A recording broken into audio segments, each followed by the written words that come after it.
welcome in the former U.S. Attorney for Rhode Island, now Democratic candidate for Attorney General, Peter Neronha. Hi, Kate. Thanks How for are coming you? back to the studio. Yeah, glad to be back. Give us an update. I've got a whole laundry list of questions I'd love to ask you, but tell us a little bit about what you've been finding on the campaign trail so far. You know, I think people are really energized out there. I've been around the state talking to regular people from Little Compton to Burrillville, Providence, Pawtucket, Central Falls, and what I'm finding is people are more than ever energized, concerned about where we're going as a state, concerned about where we're going as a country, care about the issues that I care about, want to have good, open, honest conversations about some complicated things. So to me, it's been really eye-opening just to talk to regular people in Rhode Island about me, the issues I care about, and my vision for the AG's office. And what are you hearing most from folks when you say, I'm running for AG, and they say, our concern is, I'm sure it's a myriad. Yeah, it is. So I'll give you an example. I was in Little Compton with a Little Compton Democratic committee, just regular Democrats in Little Compton. And what we did is we sat in a circle, and everybody went around and said, you know, what they care about. So you hear about immigration, you hear about health care, you hear about the environment, you hear about criminal justice reform, you hear about public corruption, not surprisingly. So then you just open it up and you talk about all of those things. And you know, I think immigration is a concern for a lot of people. That's a big debate right now nationally. Locally, you hear about healthcare, public corruption, our criminal justice system, the way it ought to work in a perfect world. And then you hear different things sometimes depending on who you're speaking to. I was with some of my Latino friends in Providence last Saturday night. Slightly different issues sometimes, you know, how the city's being policed, you know, crime in the city. Immigration, certainly. So myriad of issues, all important, all really interesting to talk about. So you touched upon one that Golocal had written about recently, and we actually talked with you a little bit about it as well. In the immigrant community, this issue of Notarial fraud, that people who have been here want to try to get work permits or perhaps asylum, that there are people who prey on immigrants here, and that there was an individual that appears that operated out of New York, appears to have operated out of here by lieu of who was in the corporation's database. But here's a segment of the population that is very much inclined not to go to the police. How can this be addressed? Yeah, so, and we found that when I was U.S. Attorney, you know, there were a number of cases we did. One in particular comes to mind where you're exactly right. You know, not just folks who are undocumented, sometimes people who are just sort of new to the country, you know, English isn't their first language, can kind of get caught up into some of these schemes. I think it's really important, whether you're talking about immigration or you're talking about anything else, is that people in law enforcement need to get out of their space and connect with people out in the community. So you got to connect with them either on social media, because that's the way we reach some people, conventional media, because that's the way we reach some people, in person. You've got to get your people out to talk to them about it. And you've got to, and I think in some ways, the state police and local police's policy on immigration, that they're not doing the work of federal immigration agents, can really help this by getting that message out there so people will feel more comfortable going to the police. And I think faith-based leaders, I think that attorneys, like Attorney Flynn and others, can be a go-between between the community and law enforcement. It's really important, though, to build that trust. But it's a hard time to do it given the national immigration debate that we're having Given right now. the climate and what we've seen, the particular case here of Lillian Calderon, who was detained when she thought she was going in just... So is there just... Golocal has reported on this. This was a national here who was trying to just get some paperwork for her marriage license and was detained. And she's being held by ICE right now. There's a lawsuit against this detention. I mean, is there a chilling effect of you hearing that in communities, and they want to know how an AG could help? Yeah, sure. So, you know, it comes up in a lot of contexts, right? So, what should the state or locals be doing with respect to the undocumented, generally speaking? And, you know, and I look at that just broadly speaking through the lens of violent crime. So, I don't care whether a person who's committing violent crime is a citizen or a green card holder or someone who's undocumented. Those are the folks that state and local law enforcement, and I would argue federal law enforcement as well, should be focused on. That's our biggest challenge in this country, particularly in urban centers. If you told me I had 10,000 new federal agents, I know where I'd deploy them. I've said this before. I'd put them in the cities fighting violent crime. So that's how I look at it. On this broader issue of what is our national immigration policy, what should it be in a perfect world, we've got to obviously have secure borders. That makes sense to me. How we secure them is a matter of debate. I'm not convinced that a wall, as the president sees it, is the way to go there. We need a rational immigration policy with secure borders. But does it make sense to deport people who haven't committed any crimes, who are working hard in their communities, have raised children here of their own, are married to citizens, have children who are citizens, Is that a smart policy? I'm not convinced that it is. When I was U.S. Attorney, we focused on people, including people who are here undocumented, who are driving violent crime. That's where our law enforcement resources ought to be directed, in my view. Okay, lots of issues to talk about here. I'm going to jump over to another one. The St. Joseph's Pension Fund bankruptcy. Why is it taking so long? You know, I can't comment on that, except I will say that anytime you have sort of white collar or financial based matters, sometimes it takes time just to unravel, you know, where liability lies, if anywhere, and what that liability ought to be. You know, the fundamental problem with the St. Joe's pension issue is these church plans, which basically are plans that are not governed by ERISA. They're private. They're not private plans covered by ERISA. They're not public plans, which aren't covered by ERISA, which has more reporting around them and disclosures around them. They can kind of operate under the radar screen. And so, you know, one of the things I think we have to be concerned about in Rhode Island, given that the federal government is not going to regulate these sort of church plans, that we could probably do more in the state to make sure that people who are participating in those plans get the information they need to make sure that they know what to expect at the end of their retirement. I think I think that disclosure, that honest disclosure, that regular disclosure is something that's really critical, and I think that we, as Rhode Islanders and leaders in government, could work on to make things hopefully better as things go forward. So that's the St. Joe's example. You know, we're looking at Memorial just over Pawtucket with the closures there. And the Hospital Conversion Act, I mean, does the state have to address this and tighten it up when we've seen these sort of failures on several fronts now? Yeah, I think when you take a step back and look at healthcare, we tend to look at healthcare from a transactional point of view. So A wants to buy B, thumbs up or thumbs down, right? How much strategic thinking are we really doing about it? You know, there's a set of criteria the Department of Health looks at, the AG looks at, but it tends to be pretty narrowly focused. And as we found out, pensions is not explicitly in those criteria. I think it should be. Whether it's the AG who would evaluate the state of the pension system, maybe it should be the General Treasurer. I know the General Treasurer now thinks that perhaps he'd have an interest there. Look, I think we can be more thoughtful, both in terms of reviewing individual transactions, but go up to 50,000 feet. You know, are we thinking strategically about healthcare? How many hospitals do we need? Where should they be located? What kind of treatment or healthcare services should they be delivering in each location? I think there's room for more strategic thinking about healthcare generally, but I do agree that the HCA, Hospital Conversion Act, probably could be tightened in certain instances, and I suspect that we'll see some legislation that will do just that. So we've had healthcare professionals, we've had former director Dr. Michael Fine in here, basically addressing the very same concerns that you've relayed. Again, the more holistic picture of the healthcare industry. I mean, as a candidate for AG and in that position, could you push for that dialogue and conversation from stakeholders to say, again, not just the A and B transaction, would the AGs, could you have a role in that? Yeah, I think you could. I mean, I think I think using that position as a bully pulpit to drive conversation and maybe drive change is really important. I found that as U.S. Attorney. One thing I could do as U.S. Attorney was get people into a room to talk about things that, you know, may not just be about prosecuting somebody. It might be about criminal justice reform or getting people getting out of prison back into the workforce. You could get people around the table to work on that problem. Healthcare is not different.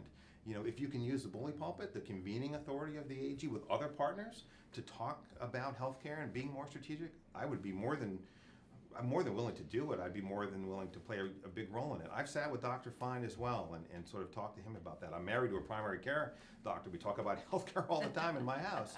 Yeah, there's lots of work to be done there, and I think the AG should have a role in it. And so now we know, obviously, one of the things we're looking at now is partners with Care New England. But we've heard from concerns from President Paxton at Brown about jobs, about the loss of competencies potentially to Boston. Is that something that should be part of this conversation again, in addition to just the AB transactional nature? Yeah, no, I do. I definitely think that's true. You know, for example, I think everyone would agree who knows anything about healthcare is we don't have enough primary care doctors anywhere, and not in Rhode Island. So if partners were to come here, what impact does that have on the residency program that Brown runs with respect to primary care doctors? Yeah. You know, there's a lot that goes into this mix, and I think it's important to get everyone around the table, not thinking in terms of a transaction where people have a stake, right, and maybe pointed in a particular direction, or could be viewed as pointing in a particular direction on a transaction, but sit around the table and think about this holistically outside the context of the transaction about what's best for Rhode Island and the delivery of healthcare. It's not the same as it was 20 years ago. It's not the same as it was 5 years ago, and we need to recognize that and try to get good minds sitting around the table with some good ideas and move the ball forward. Okay, let's move on to healthcare. Let's go into another area that Golocal has written about in recent months. The developer, Brady Sullivan, there are 5 lawsuits against this developer here in the state. Now, one of the things that Golocal had done in recent years pertaining with Commerce RI was the Hope Artiste Village and Lance Robbins. There were some issues there with a tenant-landlord dispute. They put into place sort of a legal oversight team to say that there's some recourse if there are those issues. But now we're seeing it here on the Brady Sullivan side, which is not Commerce, it's not their purview. We've just had Stephen Pryor here. It's historic tax credits. But is there need for more oversight, especially when you see something, I don't know if it's going to go class action route, but we're seeing more and more lawsuits. Again, one particular developer, could be another one, not this one in particular, but should there be, if something like this gets to that level, that sort of Lance Robbins-esque team in place that the state has a vested interest in the well-being of its residents? Yeah, look, I think there's this Latin word that covers the the AG's functions called the parens patriae power, and that's really a power that the AG can exercise on behalf of Rhode Islanders generally. And I think that's a power that really needs to be utilized. You know, particularly on the civil side of the office. You know, the criminal function of the AG's office I think is pretty well known, but it's got a large civil division that can do a lot of good for Rhode Islanders, and that crosses a bunch of spectra. You know, there's the environment, there's healthcare, we've talked about that already, there's consumer. This is sort of a consumer protection issue, right? The state, you know, the Attorney General kind of getting out of the role of representing a state agency and acting independently to protect Rhode Islanders. I think that's a role that's critically important. We tried to do some of that when I was U.S. Attorney, right? So whether it was the case we brought against DOT for them to clean up their catch basins, the DOT was itself polluting the environment. Whether it was the suit that we brought against Cardi to go back and make the 195 bridge the way it should have been built, right? So that's doing work affirmatively to protect all of Rhode Islanders, and there's a role in that across a wide range of topics. I think the Attorney General can do a lot to protect Rhode Islanders and as consumers.